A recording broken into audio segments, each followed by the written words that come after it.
10 वाजलेत. तुम्ही कीर्तनाला पंचपदीला राईट टाइम सुरुवात करेल. मी 1 मिनिट बी मागे पुढे नाही शे. तुम ना मते मी लेट येले पण मी एकदम राईट टाइम आहे. भले बुक्या बुक्या घोमाला राहिनो पण राईट टाइम. 9 चालू होईन पंचपदी. 9 ते 11 2 तासाचं कीर्तन असतं. 10:30 झालेले आहेत.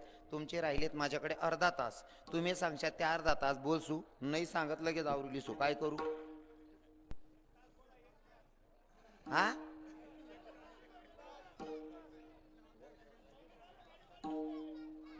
पण प्रभाकर दादासाहेब माझा तुम्हाला प्रश्न आहे. तुम्ही बसेल आटे बसेल सर्व सुज्ञ लोक आहेत. मला खूप काय सांगायची गरज नाही. जर समजा बोलू नका तुम्ही बसेल लोक बट मनापेक्षा ज्ञान मानले मोठला शेतस काय दाखला नाही. हुशार लोक आहेत. तुमले मला प्रश्न विचारणं आहे. जर तुम्ही सरकारी कर्मचारी आहेत समजा किंवा ऑफिसमा ड्युटीला आहेत किंवा शेतकरी येतस. सोपं उदाहरण शेतकरी शेतबा आणि तुम्ही मजूर लायले कांदा खांडांसाठी. जर कांदा खांडता खांडता थोडंसं वावर राही ना आणि मजूरना सुटाना टाइम होई जायले मग तुम्ही काय सांगतास.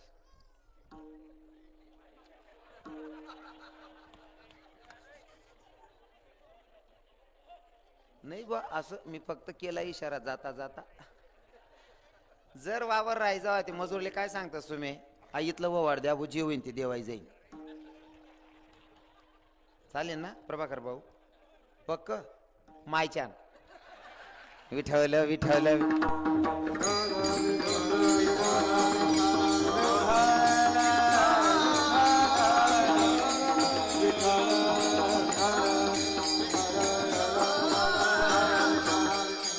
ऐका आपुलिया हिता जोसे जागता धन्य माता पिता तयाची असंत धन्यता देतात.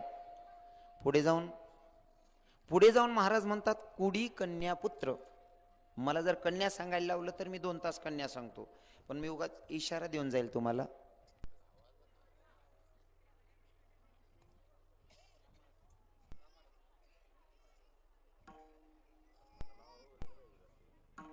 बंद करायचं नाही असं आहे का.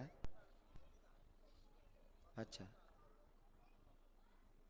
देखा बाबा ते काय राम बाबा तुमनामुळे आमना घरमा दाती घुसराय नाही.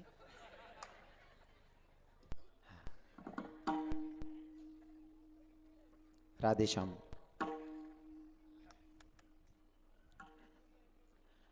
आता एकच सांगायची इच्छा आहे म्हणे माले ते पसाडी दिन रे सांगी सौरी दिवाना बनाई दिन रे.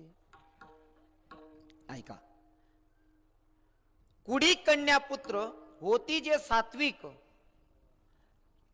पहिल्या चरणामध्ये आपुल्या हिता जो असे जागता धन्य माता तदनंतर पिता. पहिले माता पिता नंतर आहे. कारण माता पहिला सन्मान माताना का बर. कारण सर्व देखभाल करणारी माता. पिता भी देखभाल करस पण काय पिता आहे ना काय पिता काय बी खाता त्यामा पिता मागेच राहता.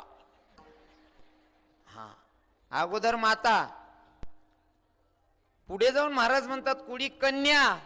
इथंही अगोदर कन्या तदनंतर पुत्र. इथंही कन्याला महत्व आहे. मग कन्यालाच महत्व का देतात ऐका. कन्या अशी काय विशेष आहे. पहिलं प्राधान्य कन्याला. किरकोळ कारणावरनं नवरा बायकोचे भांडण होत्या. भांडण झाल्याच्या नंतर बाई विचार करते बाई का आता जर का मी माझ्या नवऱ्याला जेवायला सांगितलं माझ्या 33 पिढीचा उद्धार होईल त्याच्यापेक्षा असं करते. पोराला सांगते भाऊ जाय रे त्या बापाला जेवायला सांग.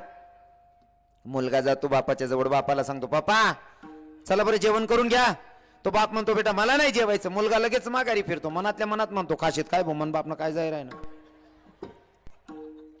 आता तेच काम पोरीला सांगा दीदी तुझ्या बापानं सकाळपासून जेवण नाही काय केलं जाण त्या बापाला जेवायला सांग ना. मुलगी एवढं गोड बोलते ना. माझ्या माऊली ज्ञानोबा राय सांगतात 7 चनी मावड मी तुले परी रसाळ शब्द जैसे कल्लोड अमृताचे. इतकं गोड बोलते आणि बापाच्या जवळ जाते. बापाला सांगते पप्पा चला बरं जेवण करा. तो बाप म्हणतो नाही भाई मला नाही जेवायचं. का नाही जेवायचं. तुमची तब्येत बरी नाही का. तुमचं डोकं दुखतंय का बाप्पा. नाही रे लेका तसं काय नाही. ओ पप्पा उठा ना जेवण करा ना. तो बाप म्हणतो बेटा मला नाही जेवायचं तू कर जेवण. मुलगी म्हणते पप्पा जोपर्यंत तुम्ही जेवत नाही तोवर मीही जेवणार नाही. एवढ्या हक्कानं फक्त मुलगी सांगते मुलगा नाही सांगत. म्हणून तर अगोदर कन्या आहे. अजून सांगतो, संतांनी अगोदर मुलगीला प्राधान्य दिलेलं आहे. काय कारण असू शकतं? हो, तुमची पोरगीचे लग्न झालेलं आहे, 50, 100, 200 किलोमीटर अंतरावर आहे. 150, 200 किलोमीटर अंतरावर पोरगी सकाळी सकाळी भावाला फोन करते, भावाला सांगते, दादा पप्पांची तब्येत कशी आहे रे? तो भाऊ सांगतो, बाई मला तर काही माहित नाही. लग्न झालं असेल तर माईला लग्न झालं असेल तर बायकोला विचारतो, लग्न झाली नसेल तर माईला विचारतो. आईला विचारतो, आई माय वडिलांची तब्येत कशी? माय सांगते, भाऊ तुझ्या बापानं 3 दिवसापासून जेवण नाही काय केलं? 3 दिवसापासून तुझ्या बापानं जेवण नाही काय केलं? आता सकाळी सकाळी तुझ्या बापाला गोड्या औषधी दिल्या, नाश्ता केला आणि तुझा बाप झोपलाय.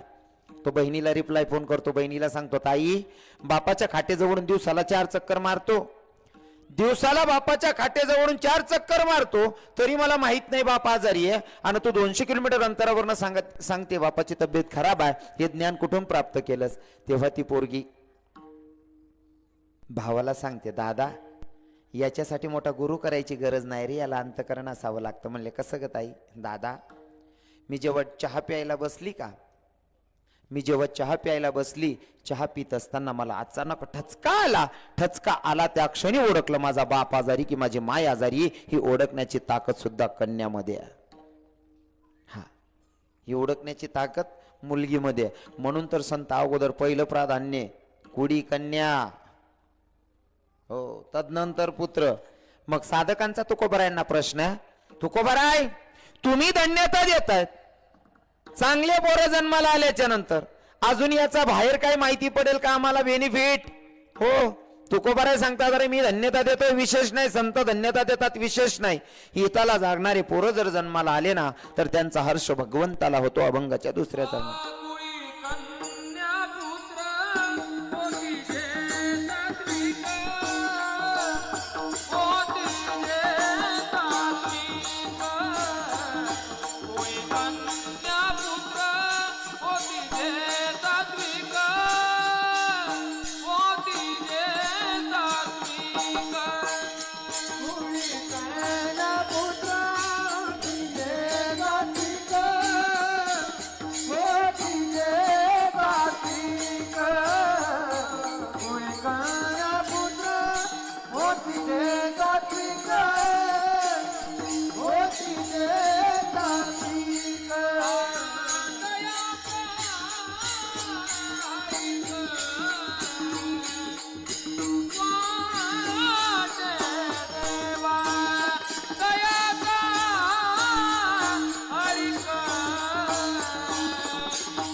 साधकांचा तुकोबारायांना पुन्हा प्रश्न आहे, तुकोबाराय संत धन्यता देतात, देवाला हर्ष होतो, असं ते लेकरं करतात काय? काय करतात? महाराज सांगतात अभंगाच्या 3ऱ्या चरणात,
बात है महाराज जी, एक नंबर, क्या बात है, वाह. गीता भागवत करती श्रवण, अखंड चिंतन विठोबाचे. साधकांचा पुन्हा तुकोबरायांना प्रश्न आहे. तुकोबराय, गीता भागवताचं श्रवण करतात अशा लेकरांबद्दल संत धन्यता देतात, देवाला हर्ष होतो. तुमची स्वतःची मानसिकता काय अशा पोरांबद्दल? तर तुकोबराय सांगतात त्यांची काय मानसिकता आहे.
वा वा, साध्या सोप्या भाषेमध्ये अभंग सोडवण्याचा प्रयत्न केलेला आहे. 11:15 झालेले आहेत. 11:15 ना, आता तुमचे 15 मिनिटं माझ्याकडे शिल्लक आहे. सगळ्यांनी आता काय करायचे, 15 मिनिटात सेवेला पूर्ण विराम असेल, सगळ्यांनी हाताने टाळीमुखाने नामचिंतन करायचे. हां, असा विचार करू नका विठोबा रुक्माई वेणं म्हणजे कीर्तन सरी घ्या, अर्धा तास लांबू शकत जर तुम्ही बसणार. ते कोणी जागा सोडणार नाही. आता सगळ्यांनी हाताने टाळीमुखाने नामचिंतन करायचे.